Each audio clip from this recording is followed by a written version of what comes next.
Okay. So for those of you that don't know, I am Mrs. Wells. I'm the Director of College and Career Placement with Missouri Military Academy. So I work mainly with the juniors and seniors through the college process and all that kind of stuff.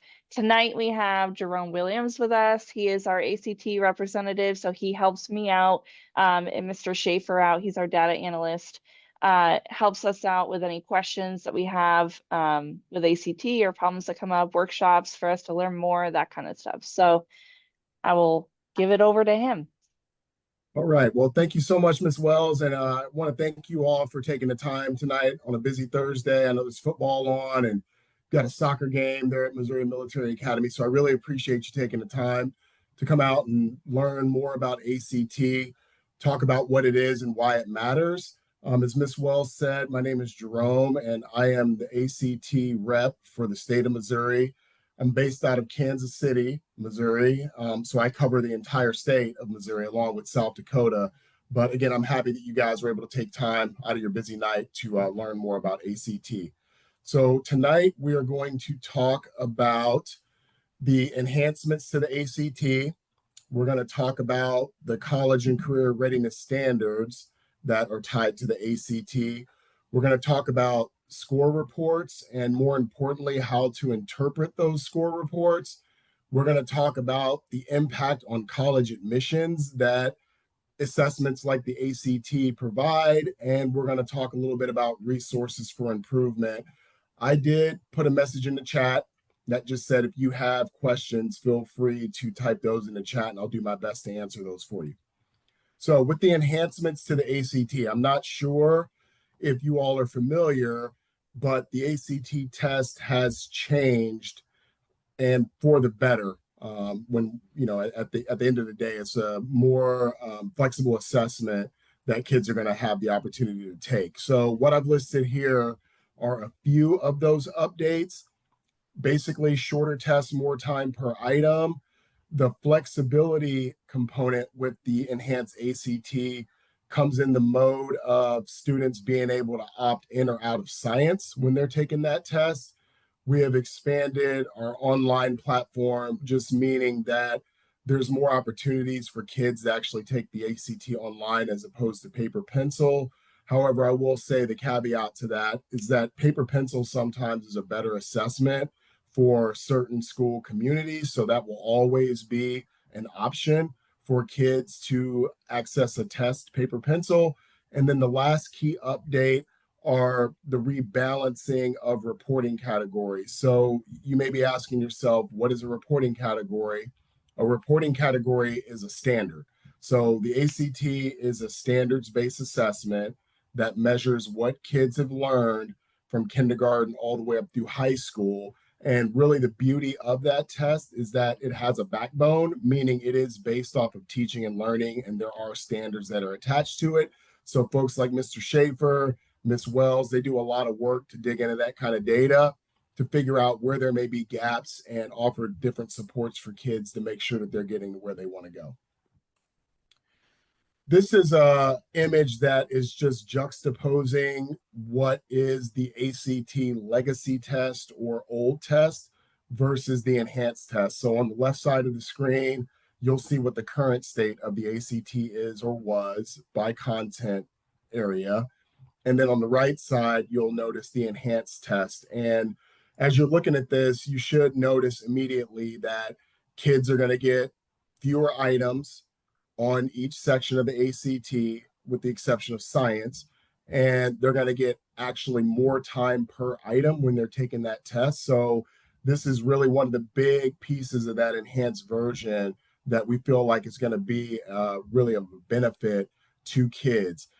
I didn't share with you that prior to joining ACT, I spent about 20 years at the Kansas City Public School District. So, educator at heart. When we first released this, I was a little worried about losing some of that backbone or those reporting categories that make the ACT so powerful. I am happy to report that just because the test is shorter and it's more flexible, it's measuring the exact same content that it was before.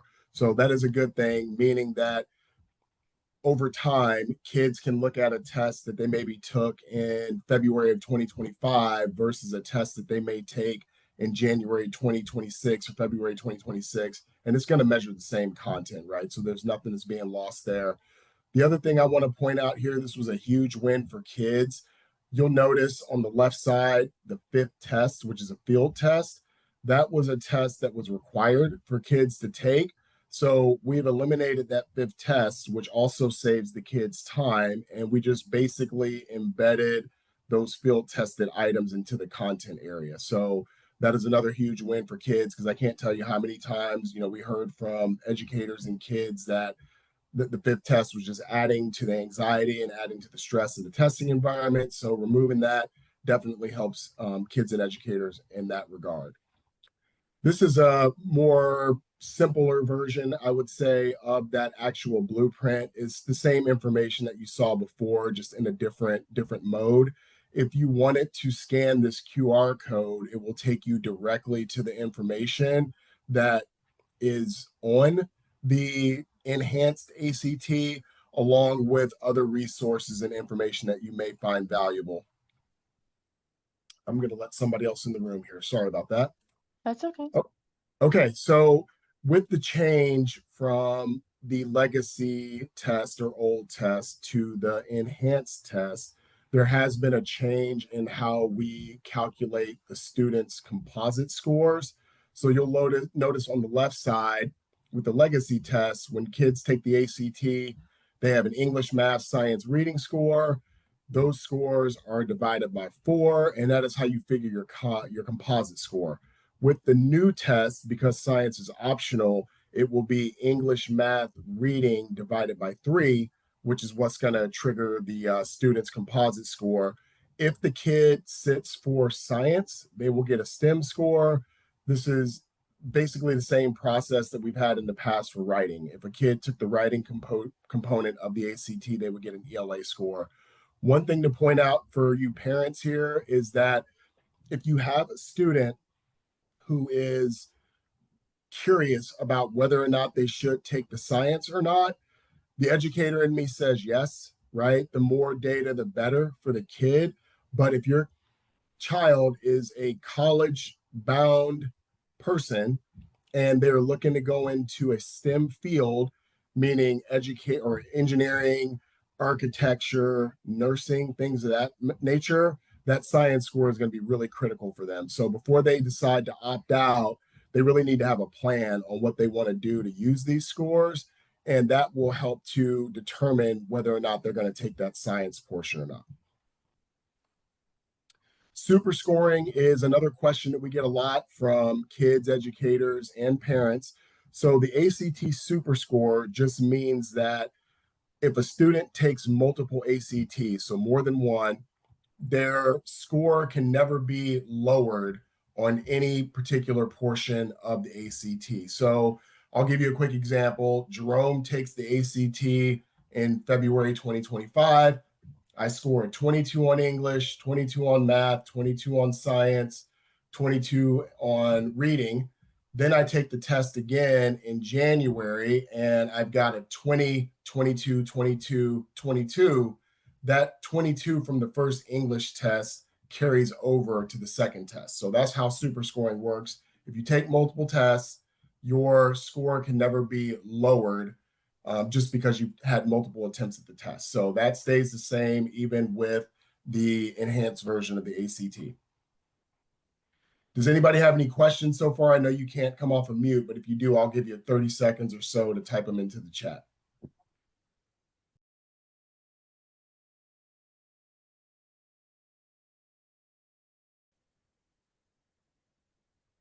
Do we have a question? Awesome. Okay, I'll go ahead and move on now. So the ACT College and Career Readiness Standards are what we're going to talk about here for a little bit. The ACT does have benchmarks attached to it. So what you're looking at here are the actual benchmarks for the ACT. So for English, if a kid hits an 18 on that English test, that means that that student is prepared for English comp or English lit at pretty much any 2 or 4 year college in the country, right? The data that backs that up also says, with the predictability, that kids that reach benchmark before they leave high school are 50% more likely to earn a B or higher in that first year credit bearing course, or a 75 to 80% chance of earning a C or higher in a corresponding credit bearing course. Keep in mind that, kids have what's called grit. So just because a kid scores a 17 on the English portion before they leave Missouri Military Academy or any other school in the country, that doesn't mean that they won't be successful when they go into college. It just means that they've mastered the skill level necessary to be prepared for that first year credit bearing college course.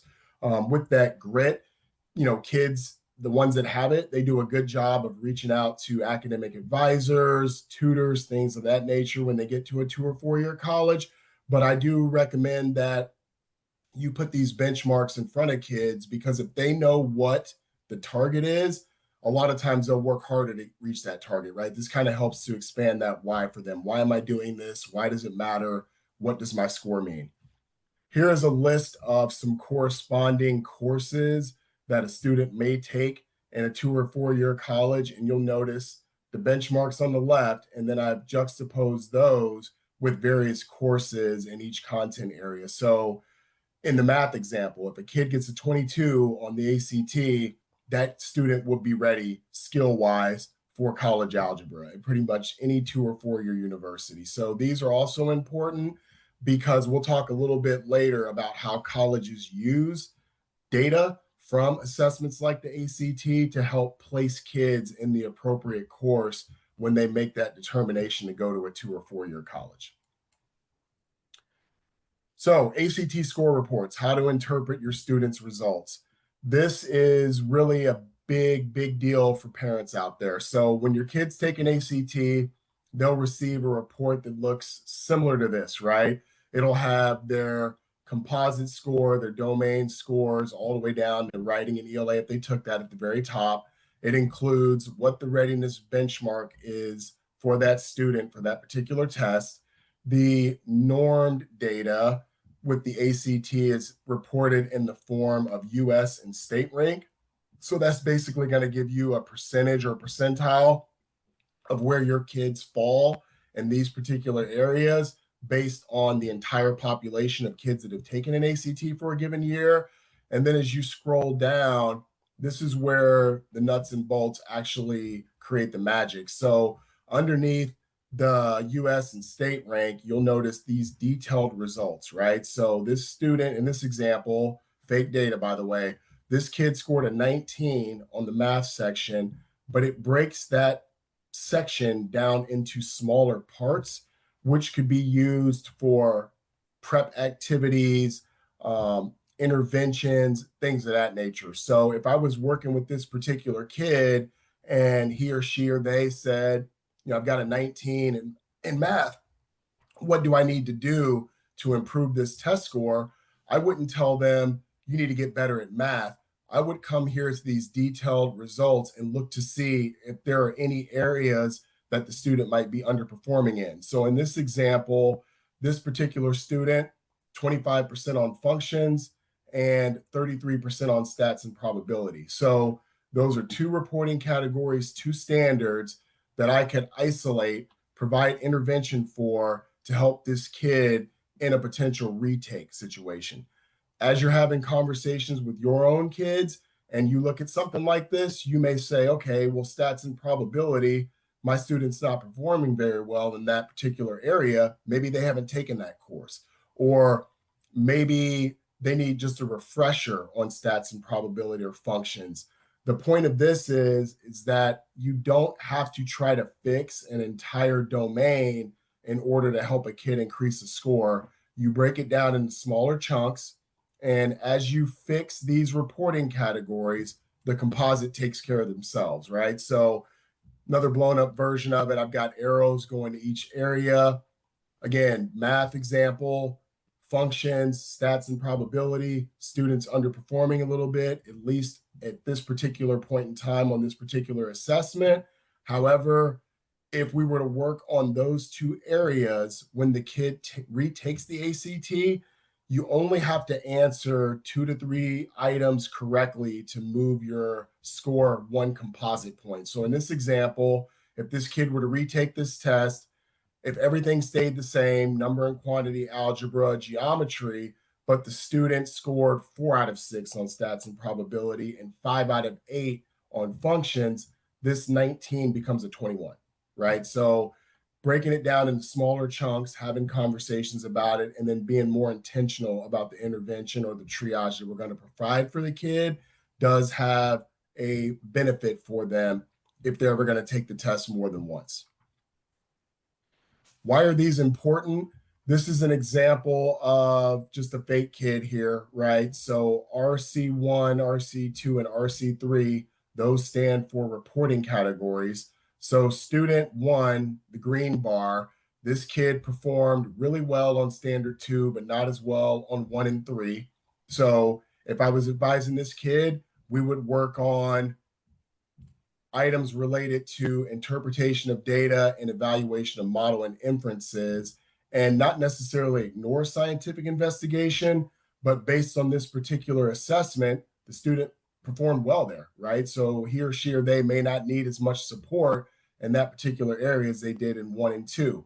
Student in the blue, student 2 performed really well on 1, but not 2 and 3.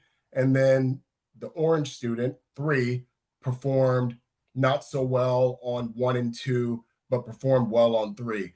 And so this graphic, what it is attempting to show you is that all 3 kids earned an 18. They all got there slightly different.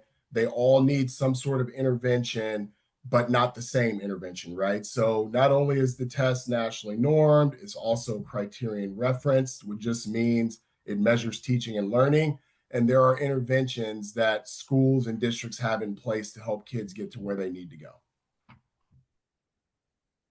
Okay, so strategies for using your ACT scores. I've highlighted 5 of these here, and they're pretty important. Number 1, academic advising. I mentioned it a little bit earlier. Colleges will use standardized tests to help in that advising process. And that means figuring out which courses to put kids in so that they'll be successful, right? I mean, the college, they're not in business to just bring kids into the university and have them drop out, right? They're measured by retention and persistence. So they use this type of information to make sure they're putting kids in the right courses. Promoting equity. This one's huge. I mean, I worked in Kansas City Public School District. It's a 100% free reduced lunch district. So things like the ACT actually helped our kids because there were some instances where they weren't able to take certain coursework that maybe other kids were able to take in different districts. So having an assessment score on file that they can share with the college helps to promote that equity, right? Admissions decisions. We'll talk a little bit more about test optional here in a little bit, but there are admissions decisions that are made based off of standardized tests like the ACT. Number 4 here, scholarships and loans. This one's huge. I have 4 kids, a 7th grader, a 10th grader, who's getting ready to take the pre-ACT in a couple of weeks. And I've got 2 kids in college. One's a junior at University of Arkansas, and I've got a senior at University of Kansas. The senior at University of Kansas, because he handled business in high school, he worked really hard, performed well on standardized tests. He took the ACT, took the SAT, took his AP exams, he took his IB exams.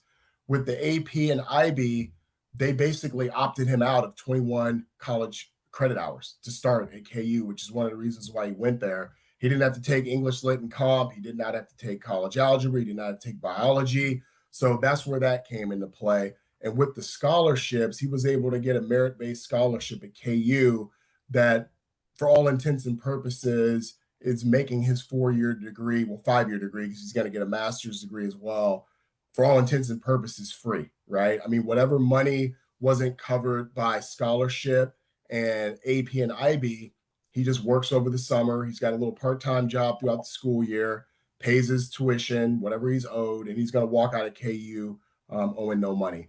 And then the accurate course placement as well, which we've talked about here a little bit. That is really what this is for. They want to make sure they're putting kids in the right courses, making sure that they're going to be successful and not dropping out or withdrawing from college without completing a certificate or a degree. So the impact on college admissions, just to talk about this a little bit, you guys may have heard about test optional, test required, all that different jazz that's out there in the world right now. Most colleges will have what's called test optional, meaning you're not required to submit an ACT score to be admitted into that college. However, if you don't provide an ACT score, they will absolutely give the student some sort of assessment so that they can figure out where to place that kid.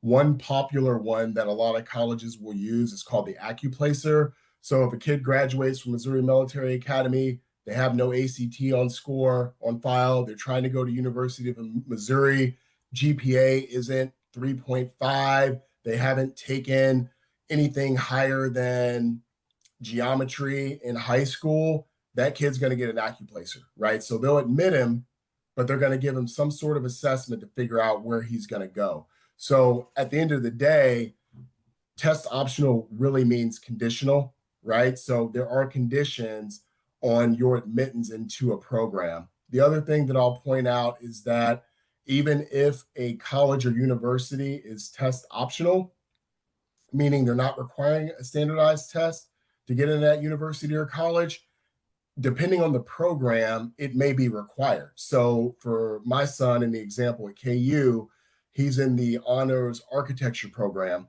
They required an ACT or an SAT score. They were not going to let him into that program without having that, because even though he had enough on his transcript that showed that he was a good student, 4.0, took all the right classes, grading can be super subjective. So they needed to know what his skill level was to make sure that when they opted him out of college algebra and put him into some of these higher level sophomore and junior level courses, that he was going to be successful, right?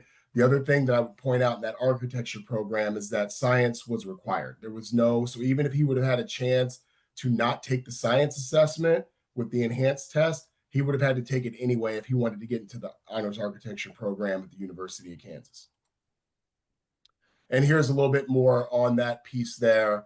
And I've talked about some of it. You know, if the college is test optional or conditional, you're still going to need a test score for nursing, engineering, honors, things of that nature. The largest university near me is University of Missouri, Kansas City, which is a part of the system. They are test optional. However, if you want to go to the law program, the business program, the nursing program, you have to have an ACT score on file or an SAT score, something of that nature. Scholarships and financial aid, it's pretty hard to get those if you don't have a test score on file. There may be some colleges that will offer just general first-time freshman scholarships, but it will not be the maximum that they could potentially earn in a merit-based situation, depending on the colleges they go to. Homeschooled kids, and if you've graduated from a non-accredited high school, you're absolutely going to need to have an ACT score on file. And that last piece there kind of gets at that equity component that I was talking about earlier. You know, sometimes a kid can't control, well, most of the time they can't control what high school they're going to. It's going to be your neighborhood school or, you know, whatever situation your family can put you in. So you've got a student that's in a non-accredited high school, even though he's a good, solid student, he's going to need something to show that university that he's ready for college level work. Standardized testing does make the college admissions process fairer in that regard, particularly when it comes to that whole equity piece. Again, there's a lot of instances where kids just don't have enough on their transcript. They haven't taken enough courses in high school to show that admissions rep or department that they're ready for certain types of programs at the 2 or 4 year college. And GPA is not good enough. It's not a strong enough indicator for colleges to make a decision for kids. So having a test score on file does make the admissions process fairer for students. Okay, so moving into quickly ACT test prep. And again, you guys will get a copy of this presentation, so you'll be able to refer Mhm. back to it. Some of the research that I've shared, there's links to all of that. And you'll have, basically all the information that we've gone over today. You'll be able to view it on your own, look at it on your own. More importantly, have a conversation with your student about it. So general test taking strategies, I'm not going to read these out to you because you'll have it. The big one here for me is pacing. Kids have to take their time when they're taking standardized tests. I'll use my seventh grader as an example. He's a smart kid, highly intelligent. He performed pretty well on his Missouri assessment program assessments this past school year. He was advanced in English and math. However, when he does certain formative assessments at his middle school, he'll bring the stuff home and it's like, okay, he's got a 12 out of 20, right? And I'll have a conversation with him about it. I'm like, what's happening here? Before he even answers, I tell him, you did not read the question correctly and you did not pace yourself. You were just rushing through it, right? So a general test taking strategy for kids, carefully read the directions and make sure they're properly pacing themselves when they're taking any standardized test or any assessment for that matter.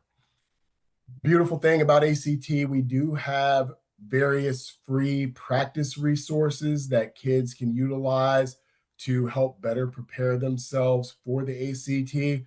So when you receive this PowerPoint presentation, there'll be a direct link here to free practice tests that the students can take. There's also links to subject area practice tests.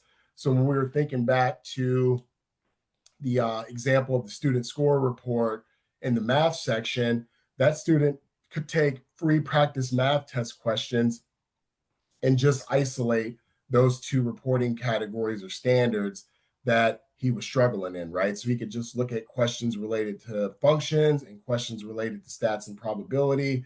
And then when that student goes to retake the test, they'll be much better prepared the second time around. We also have, for folks that like paper, we do have a preparing for the ACT test guide that is downloadable and free that students and families can utilize. The beauty about this particular document, it is long. It's about 80 pages long, and it's because it's an actual retired ACT test. But you'll notice on the right here with the contents, page 1 through about 11, that's all test taking strategies for the kids, right? There's messaging to kind of help get them prepared, things like get a good night's sleep. I mean, it may sound trivial, but it's something that's really important. Talks about pacing, different test taking strategies that I kind of talked about a little bit earlier. So all that's there for kids to utilize to help better prepare for the assessments. And then this is a new tool that we have, which is also free. It allows kids to take section questions in a quiz-like format, and it's graded, right? So students can sign up for this for free. They can add their email, their name. It's really like a game, is what it is, and they can actually share scores with their friends, right? So it creates a little bit of a competition for them, and it's something that we've gotten some really good feedback from users that they actually enjoyed. It's just another free resource for kids and families to use. When students take the ACT, they have to complete what is called a My ACT account. And that My ACT account is what is used for the delivery of the student's score, right? So if Jerome was a junior at Missouri Military Academy and I took the ACT, my score would be provided to me via my ACT account.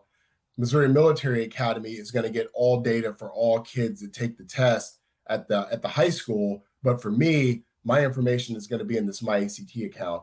And within that account, I'm able to share my score with colleges. You get up to 4 free score shares with colleges and universities. There's free test prep materials built in.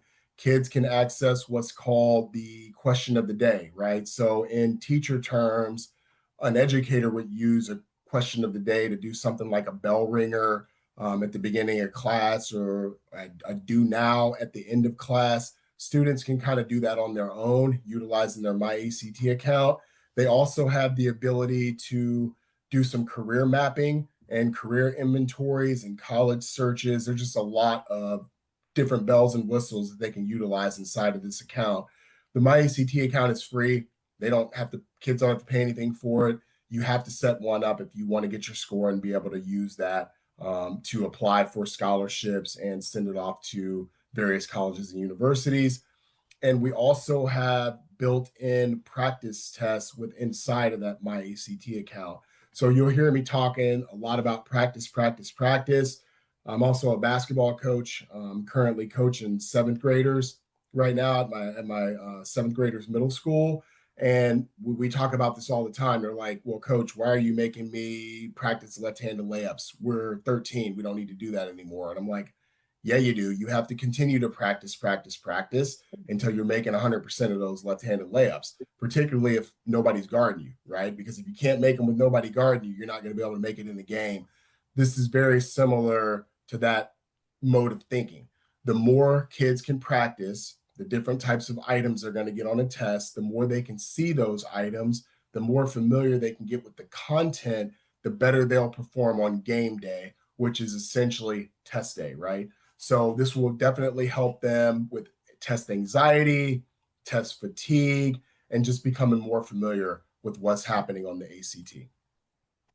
This is something that I'm excited to share with you all. So within that MyACT account, this is new this year. It's called Going Merry. So when kids create their MyACT account and they opt into what's called ACT Recruit Me, they get this service for free. And the Going Merry is basically the ability for kids to do scholarship matches within inside of that program. And there's also some financial planning resources and tools that help better prepare families for the cost of college.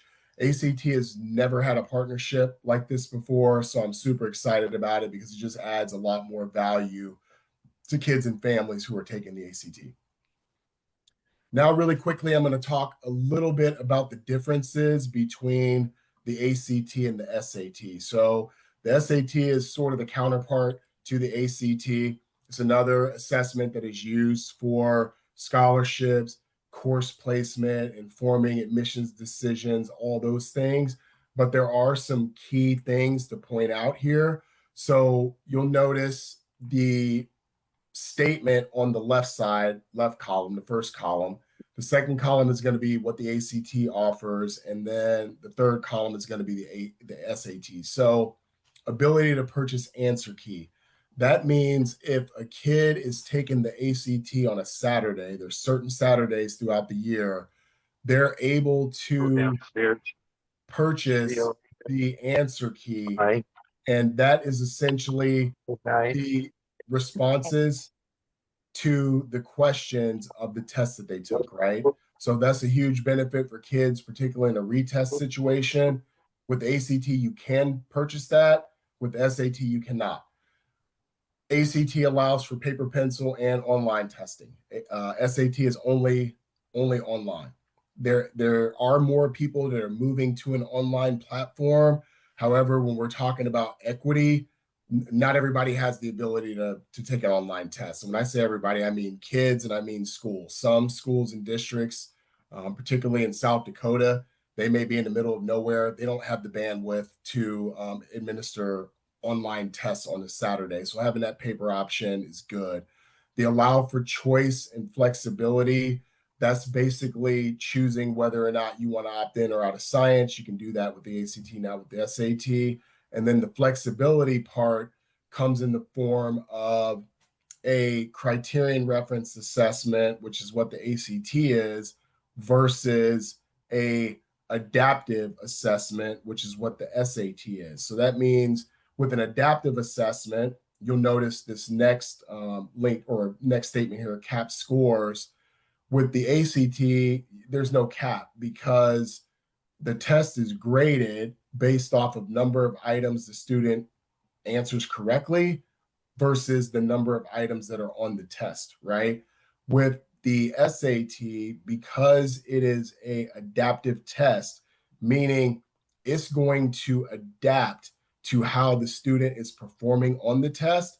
So if you start off on the SAT and you're not performing very well, it's going to cap you So your score can only be so high on an adaptive test because you're not going to get some of those higher level questions that a kid who is actually burning through it to start and doing very well. So that's what the difference in the caps are. Registration deadlines, the ACT typically 4 to 5 weeks prior, SAT typically 2 weeks prior. That is something that they do better than us. I mean, they're allowing up to 2 weeks before they take the test to register. And then as far as the exam order, I've just used acronyms here. English is E, math is M, R is reading, S is science, and writing is W. So you have to take the assessments in that order. It has to be English, math, reading, science, writing. And with the SAT, they have an order as well, but their order is reading, writing, and then math.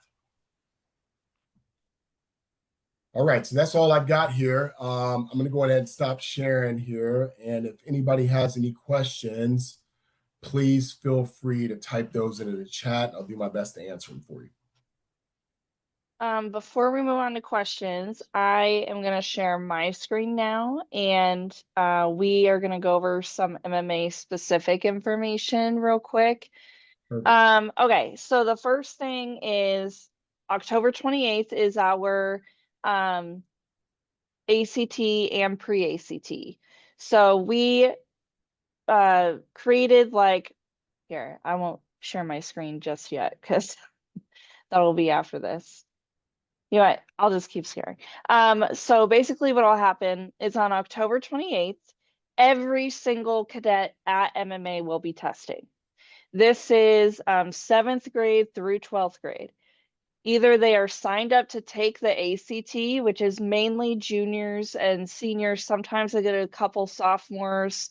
Very rarely do I get a freshman because they usually haven't taken the classes they need to cover the content for the test by then. But they will be taking the ACT on the afternoon of October 28th. Everybody else will be taking the pre-ACT.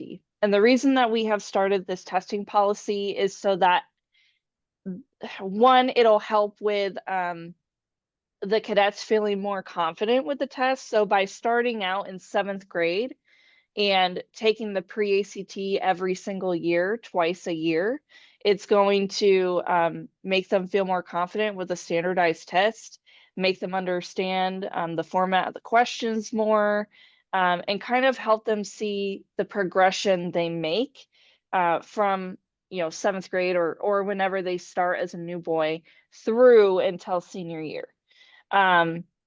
And seniors still will be taking the pre-ACT just so that they can have those scores and see their progression as well through the end. But going off of that, our October 28th ACT, we are requiring science. So every cadet that takes the ACT will have to take science as well. If you take it on a Saturday at one of the national testing times, cadets will be able to choose if they want to take the ACT or not, or I'm sorry, choose if they want to take the science portion or not.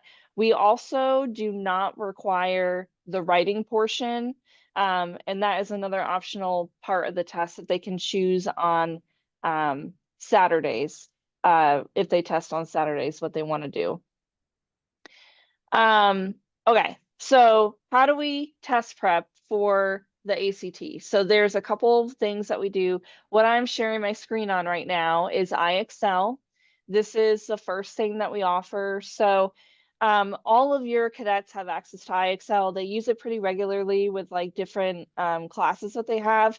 But in IXL, they have an ACT plan. They also have a pre-ACT plan, and they have an SAT plan and a PSAT plan.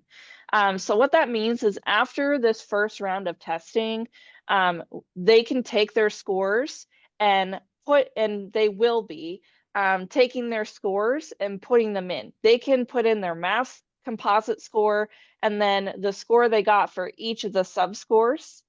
And then same for English, same for reading. And then it'll create a personalized study plan based off of their scores of the ACT or pre-ACT or SAT or PSAT so that it helps them on the types of questions that they need to focus on in order to improve for the next time they take the test.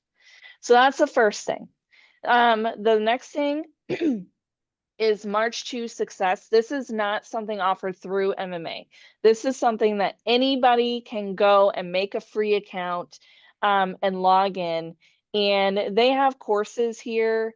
Let me see if it pulls up. They have courses here that help with SAT practice tests, ACT online courses, ACT practice tests, flashcards.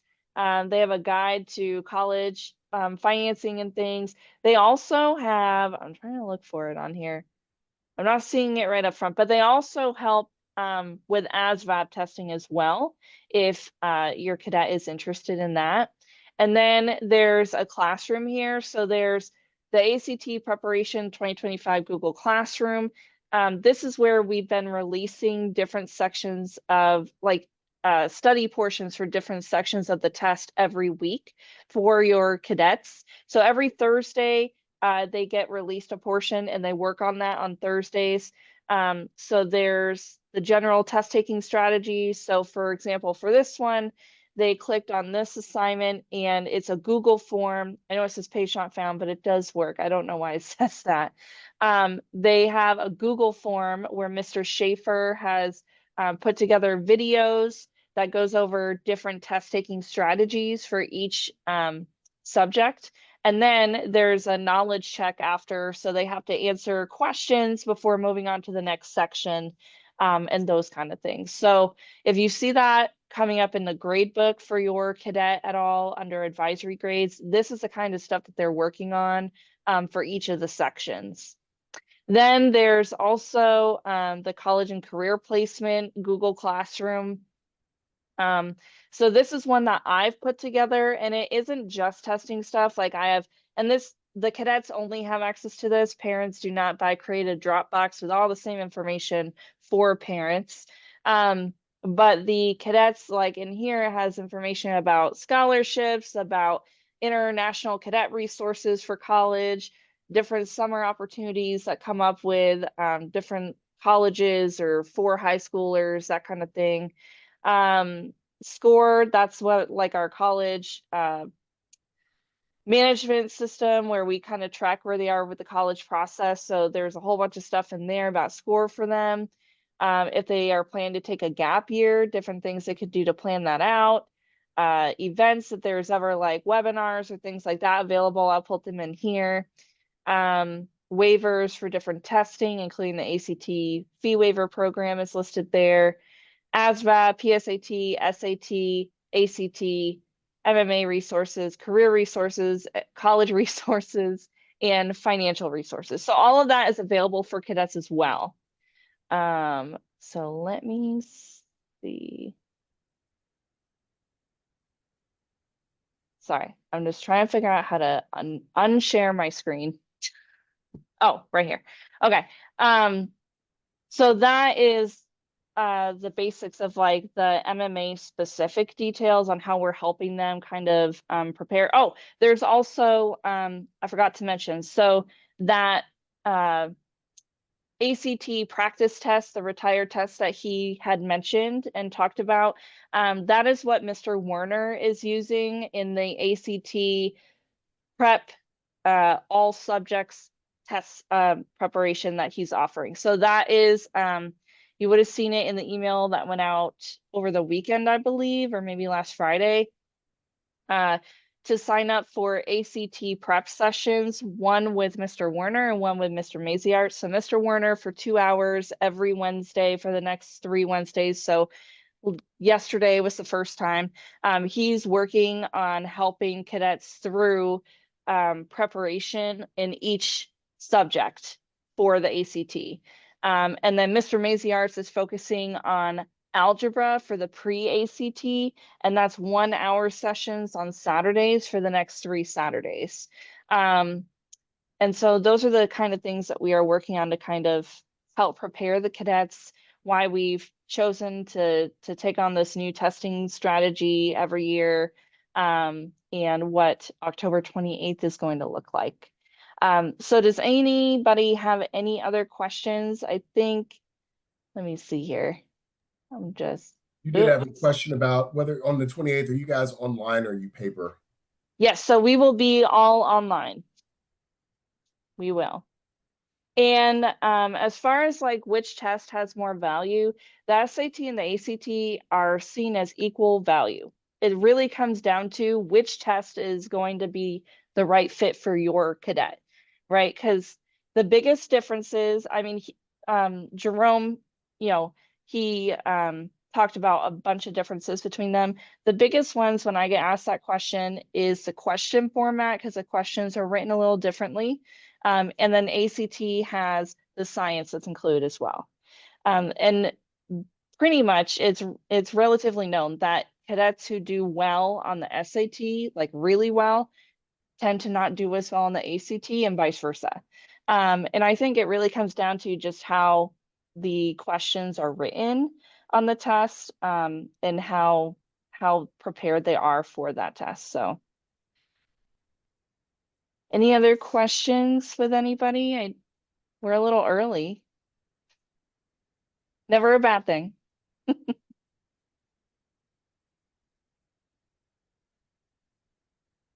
Okay. All right. Well, thank you so much, Jerome, for taking the time to do this presentation for us to be recorded. Yeah. It was really great to have you here. Thank you for everybody who took the time out of your day to attend this. We are going to email this out to everybody and have it available on the website as well. And I'll make sure that you guys get the slides as well. In the meantime, if you have any questions, definitely feel free to reach out to me. And yeah, and I'm happy to help you guys. Thank you. Have a great night.